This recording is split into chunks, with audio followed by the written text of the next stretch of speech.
आज के लेक्चर में हम फीचर्स ऑफ मिडिल इंग्लिश के डिस्कस करेंगे, राइटिंग एंड प्रोनाउंसिएशंस भी डिस्कस करेंगे कि फ़ीचर्स क्या हैं, नुमायाँ खसूसियात क्या हैं मिडिल इंग्लिश लैंग्वेज की। अगर हम राइटिंग की बात करें और प्रोनाउंसिएशंस की बात करें तो उस लिहाज से इसके फ़ीचर्स क्या हैं। Use of middle language in writing. सबसे पहले राइटिंग मतलब जब इसको राइटिंग में यूज़ किया गया तो इसके क्या फ़ीचर्स हैं, क्या खसूसियत हैं। The last step that the English language had to make its gradual ascent was its improvement the writing. The use of Latin for written communication record was due partially to habit form at a time when majority of people who could write at all could write only Latin, partially to international characters, partially to feeling that it was a language that had become fixed while modern language seemed to be variable. Unregulated and in a constant stage of change, modern language began to encroach upon writing in Latin at a time when French was still the language of educated and the social prominent. French is the first language in England to dispute the monopoly of Latin in written matter. In the 15th century, English succeeded in displacing both the private and semi-official correspondence. French is the highest, about 30-50. The earliest English letter appeared in the later part of the century, but there are few before 15. इस पूरे paragraph में बताना चाह रहा है कि French ज़्यादा prominent थी, फ़्रेंच के ज़्यादा फीचर्स थे, उसकी राइटिंग भी मिडल इंग्लिश में फ़्रेंच की ज़्यादा थी और ज़्यादा कुछ जो लिखा हुआ था वो ज़्यादा फ़्रेंच में था। इवन देन वहाँ के एजुकेशन जो सिस्टम था वो भी फ़्रेंच में ही था और सम पॉइंट पे इंग्लिश में था, लेकिन ज़्यादातर जो प्रोमिनेंट था वो फ़्रेंच में ही था। तो एंड वाले पैरा में बताएं the earliest English letters appear in the letter part of the century but there are few before 14।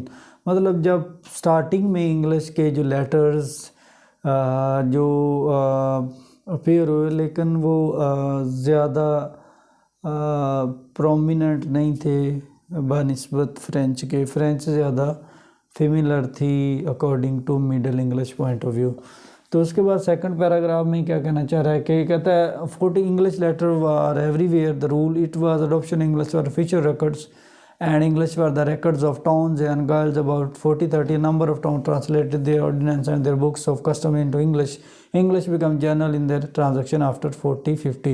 Apparently the brilliant victories of English over the French at Agincourt gave the English people right. The end of this region and the beginning of the next mark the period of which English began to journey adopting writing. If we want to round number the years 1425 represent very well the approximate. इसमें भी ये कहना चाह रहा था, इसके इस paragraph में इंग्लिश की इम्पोर्टेंस पे जोर दिया गया है, इंग्लिश की इम्पोर्टेंस को बढ़ाया गया है कि इंग्लिश की क्या इम्पोर्टेंस है और मतलब इंग्लिश तब ज़्यादा प्रोमिनेंट हो रही थी डिफरेंट एरा में, डिफरेंट मैटर्स में। उसके बाद सेकंड टॉपिक है मिडल इंग्लिश लिटरेचर। जो लिटरेचर था मिडल इंग्लिश में उसकी क्या इम्पोर्टेंस थी और वो किस लैंग्वेज में था, या कि फ़्रेंच में था या कि फिर इंग्लिश में था। The literature written in England during the middle English period reflect the changing fortune of English. Literature is a mirror for times and also mirror of language used during the time. So literature in England during the Middle English period also reflects the time and language choices of the time. During the time, French was the language best understood by the upper classes. The books they read or listen to were in French. All of continuation French literature were available for their enjoy the literature in English that's come down to the from the period of 1150 to 1250 is almost exclusively religious. इसमें ये बताना चाह रहा है कि तब जो literature लिखा गया मिडल इंग्लिश में वो भी आलमोस्ट फ़्रेंच में ही था, क्योंकि फ़्रेंच अपर क्लास की लैंग्वेज थी। अपर क्लास के जो लोग थे वो फ़्रेंच को ज़्यादा तरजीह देते थे और फ़्रेंच को ही ज़्यादा अहमियत देते थे, तो इसलिए जो ज़्यादा लिटरेचर लिखा गया वो फ़्रेंच में ही था। और उसके बाद है such incentives were most often found among members of religion body interest in the promoting right living and in the care of soul. The separation of the English nobility from France by 1250 and the separate English among the upper class are manifested in the next 100 years of English literature. The type of applied literature that may hitherto appeared in the French now appeared in English. The period from 3050 is a period of great individual writers. इसमें भी ये कहना चाह रहा है कि French appear हो रही थी एज इंग्लिश इसमें जो सबसे इम्पोर्टेंट वर्क है ना वो जॉफ्री चौसर है, जिसका कैंटरबरी टेल्स है। तो इसका भी बहुत ही इम्पोर्टेंट मिडल इंग्लिश में बहुत ज़्यादा इम्पोर्टेंट फैक्टर है, इम्पोर्टेंट रूल है जेफरी चौसर का मिडल इंग्लिश में। इसने कैंटरबरी टेल्स लिखी, और कैंटरबरी टेल्स एक पूरी कहानी है, पूरी टेल्स है, जिसमें ऑलमोस्ट 29 to 30 करैक्टर प्रेजेंट किए गए हैं, जिसमें से प्रोबेबली फ्यू ऑफ देम जो हैं वो फ्रेंच उनकी लैंग्वेज थी, वो फ्रेंच का यूज़ ज़्यादा करते थे और फ्रेंच को अच्छी तरह समझते थे। लेकिन कुछ लोग जो कुछ करैक्टर्स थे इसमें जेफरी चौसर की द कैंटरबरी टेल्स में इंग्लिश पॉइंट ऑफ व्यू से भी बहुत अहमियत के हामिल थे, और वो इंग्लिश बोलते थे और इंग्लिश को समझते थे।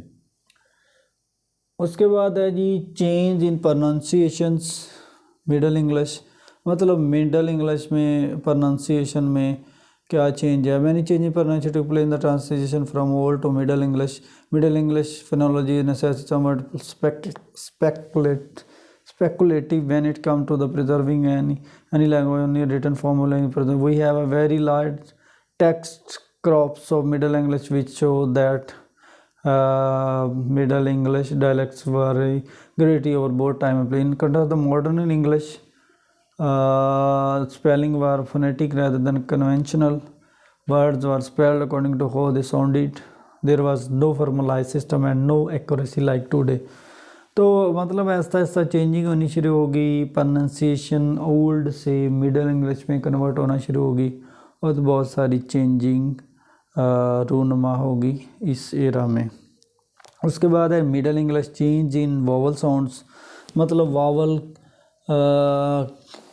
साउंड्स में भी चेंजिंग आ गई, जो ओल्ड इंग्लिश से मिडल इंग्लिश में कन्वर्ट होना शुरू हो गए। मतलब कुछ वावल्स थे जो ओल्ड इंग्लिश में जिनको पढ़ना मुश्किल था, वो ईज़िली आसानी से मतलब वो कन्वर्ट हो गए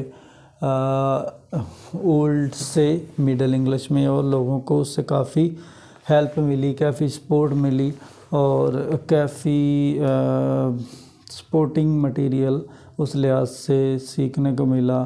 तो ये सारी चीज़ें बहुत ही अहम रोल अदा करती हैं ओल्ड इंग्लिश से मिडल इंग्लिश के दौर में। उसके बाद comparison of old English and middle English spellings. जब हम स्पेलिंग्स की बात करते हैं तो स्पेलिंग्स का भी काफ़ी डिफरेंस आ गया, स्पेलिंग्स में काफ़ी चेंजिंग आ गई। Language change over time, English are change over time, spelling in English language change, old English over time, normal writing the first section.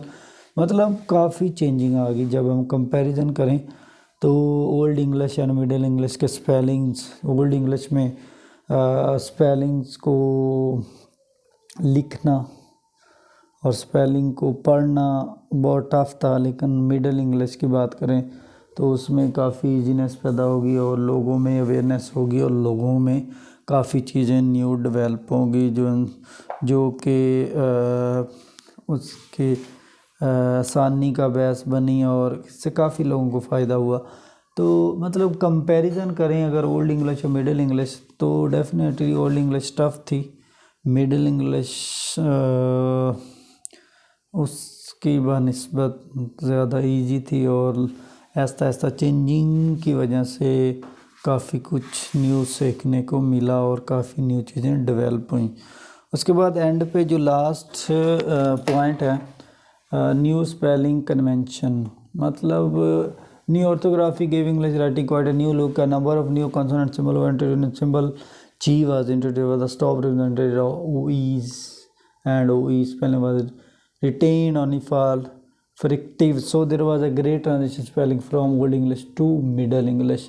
Last point में ये कहना चाह रहा है कि स्पेलिंग्स में काफ़ी चेंज होगी कुछ, बहुत सारे स्पेलिंग्स नए आ गए, बहुत सारी नई इन्वेंशंस होगी, बहुत सारे नई आइडियाज़ आ गए, बहुत सारे न्यू स्पेलिंग इंट्रोड्यूस हो गए। जिस तरह उसने जी का जिक्र किया कि जी इंट्रोड्यूस हुई, मतलब उसका इंट्रोड्यूस हुआ ओल्ड से मिडल इंग्लिश में कन्वर्ट करने के लिए। तो मतलब न्यू स्पेलिंग कन्वेंशंस आ गई, न्यू स्पेलिंग रवायात आ गई और न्यू स्पेलिंग को ज़्यादा तरजीह दी जाने लगी और स्पेलिंग काफ़ी यूज़फुल थे और काफ़ी समझे जाने लगे।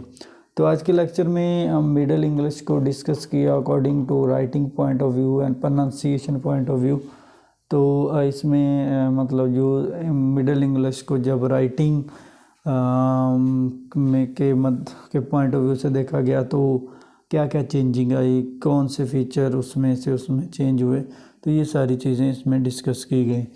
तो आज के लेक्चर में हमने फीचर्स खसूसियात डिस्कस की मिडल इंग्लिश लैंग्वेज की according to writing point of view and according to pronunciations point of view.